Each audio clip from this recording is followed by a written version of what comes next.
So hello everyone, welcome to this video. So this is an introductory video, rather it is a launch video. So in this video we are going to launch a daily answer writing initiative. हम एक daily answer writing initiative को launch करने वाले हैं।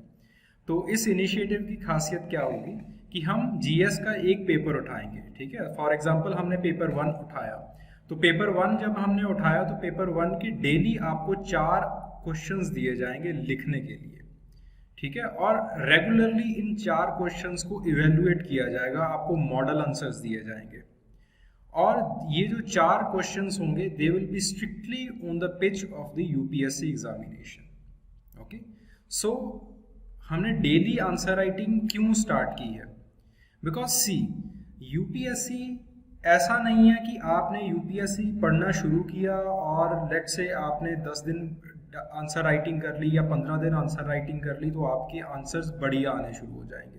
Answers में कुछ सुधार होगा, बट ये गारंटी नहीं मिलेगी कि आपकी जो पेपर है, आपका जो पेपर है मेंस का एग्जामिनेशन है, उसमें आपके बढ़िया नंबर आ जाएंगे, बढ़िया उत्तर आप, बढ़िया आंसर आप लिख के आओगे वहां पे।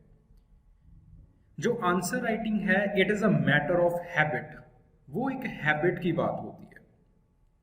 आपको रेगुलरली लिखना पड़ता है, आपको रेगुलरली अपने आप को इम्प्रूव करना पड़ता है अगर आप अच्छा काम करना चाहते हो, अगर आप अच्छे उत्तर लिखना चाहते हो, अच्छे आंसर्स को लिखना चाहते हो।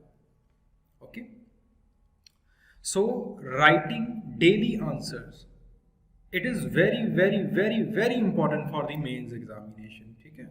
सो इसी चीज को ध्यान में रखते हुए हमने ये इनिशिएटिव को लॉन्च किया है।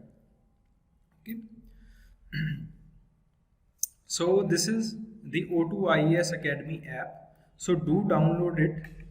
In future अगर और कोई कोर्सेज आते हैं और कोई इनिशिएटिव्स को हम लोग लॉन्च करते हैं तो आपको बहुत आसानी होगी हमारे तक पहुंचने के लिए, ठीक है।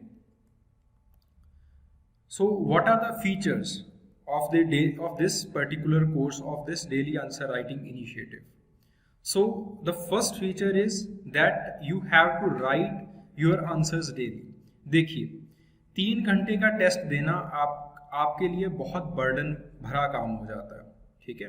अगर आप 3 घंटे का टेस्ट देते हो, पहले आपको प्रॉपरली उसकी प्रेपरेशन करनी पड़ती है। प्रॉपरली प्रेपरेशन करने के बाद आप 3 घंटे बैठते हो, फिर उसके बाद उन 20 के 20 क्वेश्चंस को एनालाइज करते हो। 15 दिन बाद वो आंसर्स चेक होके आते हैं। So it doesn't make any sense. अगर आप अपने आप को सुधारना चाहते हो, अगर आप अपने आप को और निखारना चाहते हो, आंसर राइटिंग को और बढ़िया बनाना चाहते हो, तो आप कैसे अपने आप को सुधार पाओगे? 15 दिन बाद तो आपकी कॉपीज शीट्स चेक होके आती हैं और 20 के 20 क्वेश्चंस को एक ही दिन बैठ के एनालाइज करना बहुत टीडियस टास्क है, बहुत बोझ भरा टास्क है। तो रादर देन दैट आप रोज लिखिए, ठीक है। आप रोज लिखिए, रोज अपनी गलतियों को चेक कीजिए और रोज अपने आप को सुधारिए। क्योंकि मेंस आंसर राइटिंग सिर्फ ये नहीं होती कि आपने कितने बढ़िया आंसर्स लिखे, ये भी होती है मेंस में, ये भी देखा जाता है कि आपने कितनी कम गलतियां की, ठीक है। लोग बहुत सारी गलतियां कराते हैं मेंस एग्जामिनेशन में and they tend to lose their marks, ठीक है। कई बार बहुत सारी चीज़ें होती हैं जो याद नहीं होती हैं बच्चों को, ठीक है। कोई फैक्ट्स याद नहीं होते हैं, लेकिन फिर भी फैक्ट्स वो डाल देते हैं, गलत फैक्ट्स डाल देते हैं, ठीक है। सो इन चीज़ों से कैसे बचना है, कैसे टाइम मैनेजमेंट करनी है, एक्सेट्रा एक्सेट्रा, ये जो सारी चीज़ें हैं it is all a matter of continuity. Discretion में नहीं हो पाएगा, डिस्क्रिशन में नहीं होता है कि आपने एक दिन 3 घंटे वाला टेस्ट दे दिया या फिर उसके बाद 15 दिन बाद 3 घंटे वाला टेस्ट दे दिया। This is not how it works. Okay, so the next thing is regular evaluation.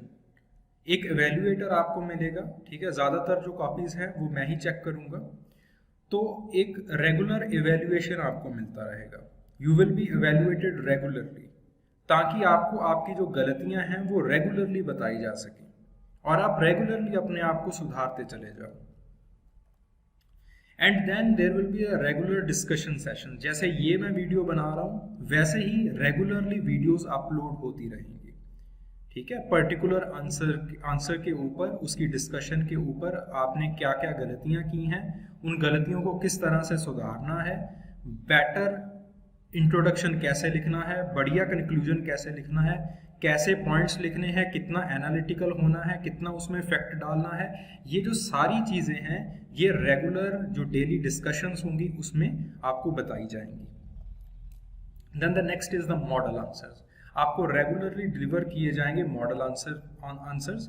इसके लिए जो टेलीग्राम का लिंक है वो डिस्क्रिप्शन में दिया होगा, तो उस लिंक को आप फॉलो ज़रूर कर लीजिए, उस टेलीग्राम चैनल को आप सब्सक्राइब ज़रूर कर लीजिए, ठीक है। एक बार जब आपने टेलीग्राम चैनल को ज्वाइन कर लिया, you will B regularly updated for these model answers, ठीक है। तो मॉडल आंसर्स के आपको नोट्स भी बन जाएंगे, आपको एक पर्टिकुलरली डायरेक्शन मिलती रहेगी कि आपने इन आंसर्स को कैसे लिखना है। Then there are more features. Speed building. देखिए पहले जो आप आंसर्स लिखते हो, if you are just a naive candidate, आपने जस्ट स्टार्टिंग की है, बिगनर हो आप, सो हो सकता है कि पहला जो आप एक आंसर लिखो वो 20-30 मिनट में लिखो, ठीक है। 20-30 मिनट आपको लग जाएं आंसर लिखते लिखते, but you have to shorten it down to 8 minutes, to 8.5 और 7 मिनट्स, ठीक है, डिपेंडिंग अपॉन द आंसर। तो आपको उस पर्टिकुलर टाइम फ्रेम में अपना जो आंसर है वो लिखना होता है। ये कैसे होता है? ये ऐसे नहीं होगा कि आपने 15 दिन बाद कोई पेपर दे दिया या फिर 15 दिन बाद 2 आंसर्स लिख दिए। आपको क्वालिटी को भी मेंटेन रखना है, क्वालिटी को भी मेंटेन रखना है, टाइम के ऊपर आपको आंसर्स देने हैं। ये सब कुछ कैसे पॉसिबल होगा? अगर आप रेगुलरली प्रैक्टिस करोगे। अगर आपने रेगुलरली प्रैक्टिस नहीं की या फिर कोई कभी आप थोड़े टाइम बाद लिखते चले जा रहे हो, then it doesn't make any sense. तो आपकी जो ब्रेन है it won't evolve to that particular point. एक हैबिट डालने के लिए आपको 20 दिन तक कम से कम रेपिटेशन करनी पड़ती है एक चीज की, तभी आपको हैबिट डलती है। सो आंसर राइटिंग का भी यही फंडा होता है कि आपको रेगुलरली इवॉल्व होना पड़ता है। अगर आप रेगुलरली इवॉल्व होगे then only you will be able to write answers in a proper format, okay. Then the pitch of UPSC. ये जो क्वेश्चंस होंगे आपके, they will be targeted at the UPSC examination, ठीक है। तो यूपीएससी किस तरह के क्वेश्चंस पूछता है, कितना उनका डिफिकल्टी लेवल होता है, कौन से टॉपिक जिसमें थीमेटिक क्वेश्चंस पूछे जा रहे हैं, कौन से टॉपिक हैं जिसमें स्पेसिफिक क्वेश्चंस पूछे जा रहे हैं। हमने पर्टिकुलरली एनालाइज किया है पास्ट ईयर पेपर्स को और उसी पिच के ऊपर जो क्वेश्चंस हैं वो पूछे जाएंगे, okay. Then there will be coverage of all the important and the most expected questions. For example there is CAG, there is PAC, parliamentary committees, political parties, political reforms, ठीक है, electoral reforms, judicial reforms. These are the hot topics. preamble के जो basic features हैं, basic features of our constitution, federalism, challenges in the federalism. ये जो सारी चीजें हैं, these are all the hot topics. अगर आप इनको करके चले जाते हो, 20-30 टॉपिक्स को करके चले जाते हो, इसमें से भी आपको 5-6 क्वेश्चन मिल जाएंगे। और ये हमेशा की कथा है, हर बार का यही है, हर बार आपको इसी तरह से मिलेगा।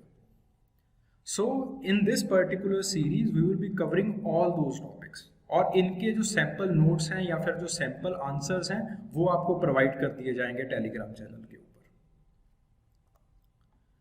Now will come to the plan of paper 1। So इस पर्टिकुलर वीडियो में मैं 2 पेपर्स का प्लान डिस्कस करूंगा, पेपर 1 और पेपर 2 का प्लान।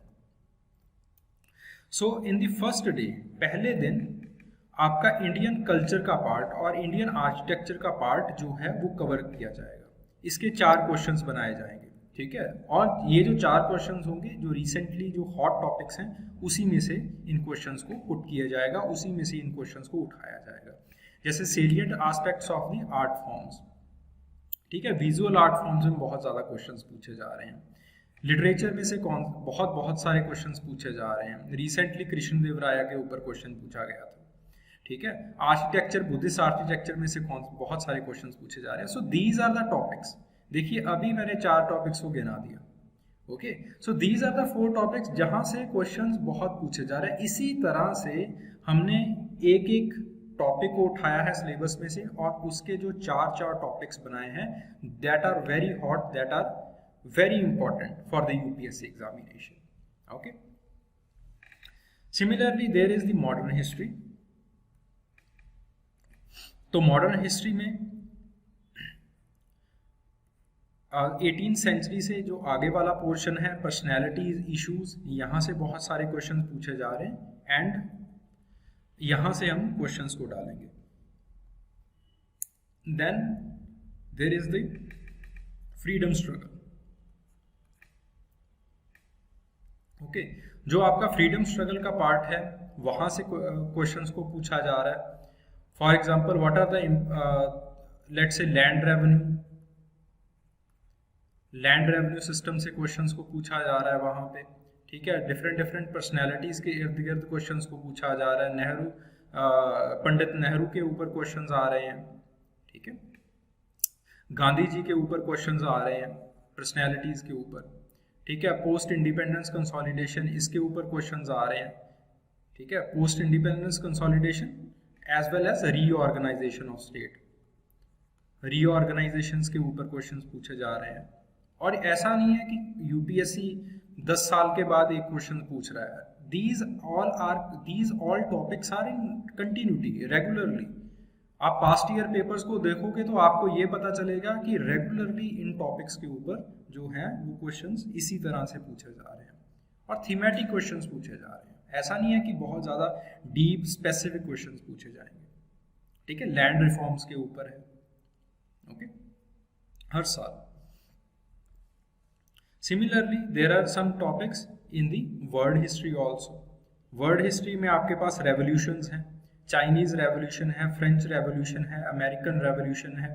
देन देयर इज आजकल जो क्वेश्चंस हैं वो कोलोनाइजेशन के ऊपर पूछे जा रहे हैं। ठीक है, and then the questions are on the political philosophies. Secularism के ऊपर भी एक क्वेश्चन पूछा गया है, although the question was set in paper 2। Paper 1 में भी ये क्वेश्चन पूछा जा सकता है। Indian secularism versus the western secularism, ये क्वेश्चन पूछा जा सकता है। ये क्वेश्चन पूछा भी गया है और ऐसा नहीं है कि ये क्वेश्चन रिपीट नहीं हो रहे हैं। इन टॉपिक्स के ऊपर क्वेश्चंस रिपीट होते चले जा रहे हैं। Industrial revolution, enlightenment, questions repeat होते चले जा रहे हैं। What were the causes of world war, ये क्वेश्चन रिपीट होता चला जा रहा है। ठीक है, तो इन टॉपिक्स को पर्टिकुलरली हैंडल किया जाएगा। Then the salient features of the Indian society, diversity of India. तो डाइवर्सिटी से हमेशा हर बार एक क्वेश्चन निकल के आ रहा है। Role of the women organisation से एक बार क्वेश्चन कम से कम एक क्वेश्चन निकल के सामने आ रहा है। ठीक है, तो 5वें दिन हम इन टॉपिक्स को टैकल कर लेंगे।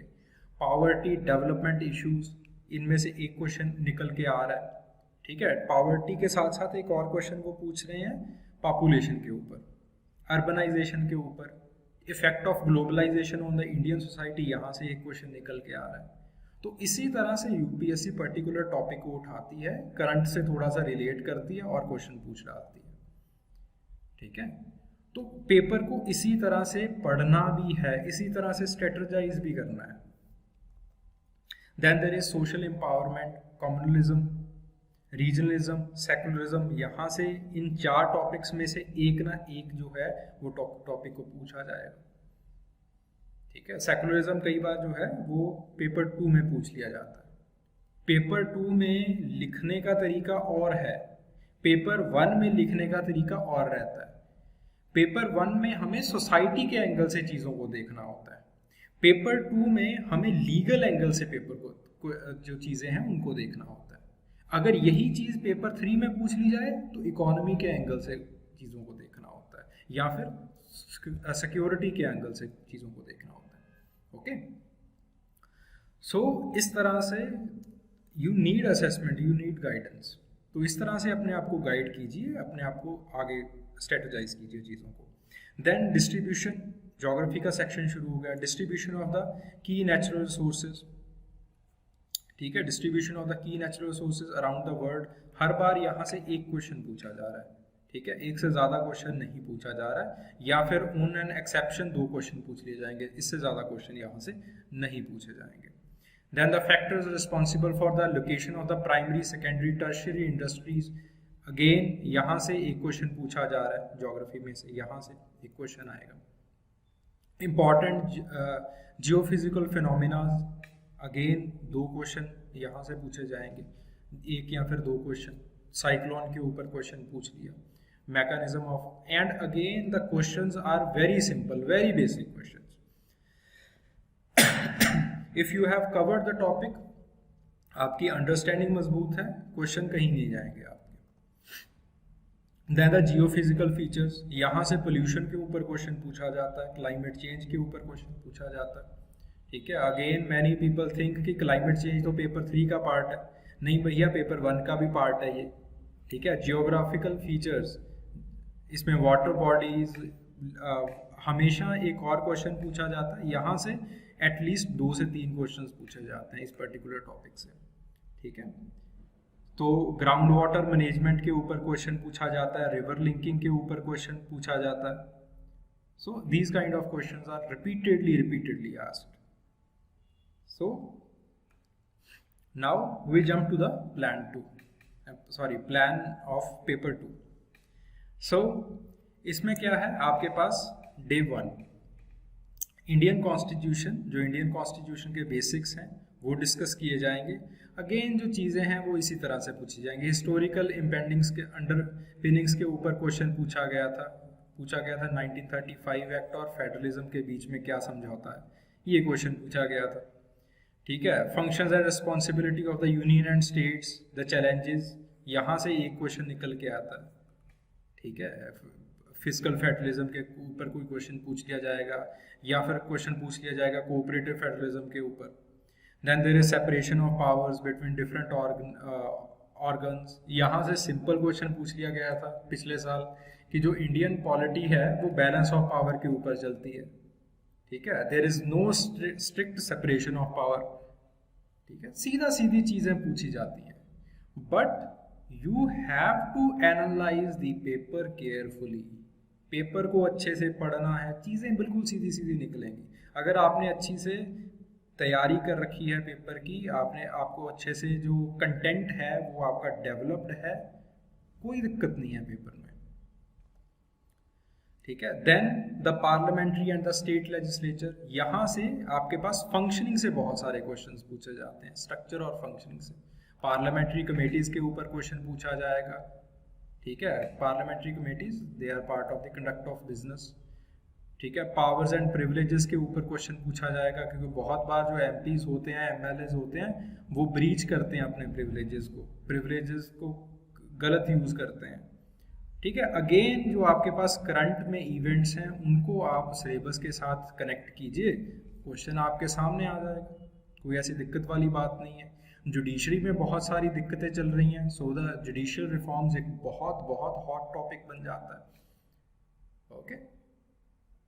प्रेशर ग्रुप से सीधा सीधा क्वेश्चन पूछा जाएगा, what are the types of pressure group. Informal pressure groups जो है यहाँ पे वो इंक्रीज होते चले जा रहे हैं। इनफॉर्मल प्रेशर ग्रुप का मतलब है जो जातिवादक प्रेशर ग्रुप्स होते हैं, ठीक है। रिसेंटली आपको देखने को न्यूज़ में आ ही जाता है कि जो फलानी कास्ट एसोसिएशन वालों ने धरना लगाया, so these are the informal pressure groups, okay.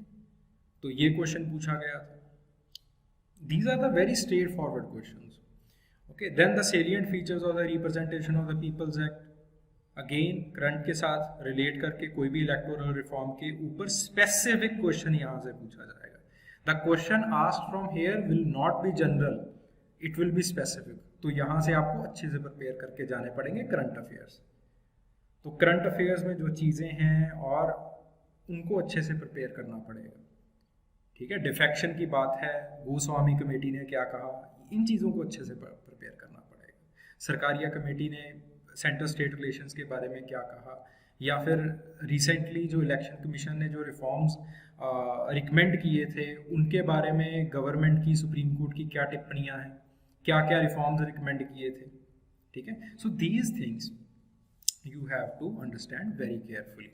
Then the appointment of the various constitutional powers, ठीक है, various constitutional bodies. यहाँ से कैग के ऊपर क्वेश्चन पूछा जाता है हर एक साल. कैग के ऊपर एक साल छोड़ के या फिर काफ़ी बार कंटिन्यूटी में जो है वो कैग के ऊपर क्वेश्चन पूछ लिया जाता है. ठीक है, पिछली बार नहीं पूछा गया था, इससे पिछली बार पूछा गया था और इससे भी पिछली बार पूछा गया था कैग के ऊपर. तो जो भी है, जो चीज़ें न्यूज़ में हैं उनको अच्छे से प्रिपेयर करना है. And we will also deliver those things in question answer format in your daily answer writing initiative. तो यहाँ पे भी हम क्वेश्चन आंसर फॉर्मेट में आपको डिलीवर करेंगे. And trust me, from this daily answer writing initiative आपके बहुत सारे जो क्वेश्चंस हैं वो क्लियर हो जाएंगे. ठीक है.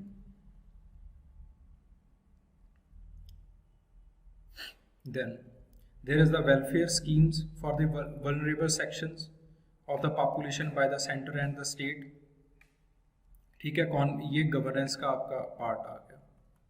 ठीक है, आपका गवर्नेंस का पार्ट स्टार्ट हो गया.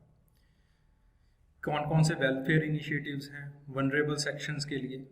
ठीक है, मैकेनिज्म, लॉज, वुमेन के लिए कौन कौन से आपके लॉज हैं, प्रोहिबिशन ऑफ डोरी एक्ट हो गया, एक्सेट्रा एक्सेट्रा. ये जो सारी चीज़ें हैं ये आपको प्रिपेयर करनी है. Again these things they are very current based. ठीक है, यहाँ से दोनों तरह के क्वेश्चंस पूछे जाते हैं.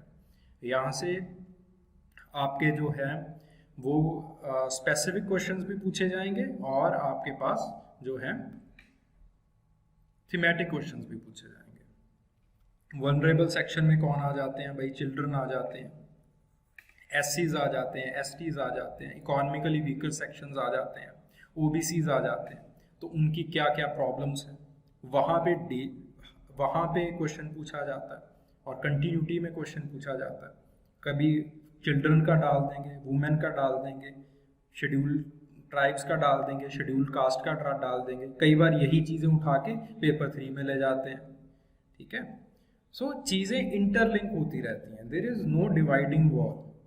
ठीक है, जनरल स्टडीज इसीलिए जनरल स्टडीज है because you have to connect the things and chalk out the answers.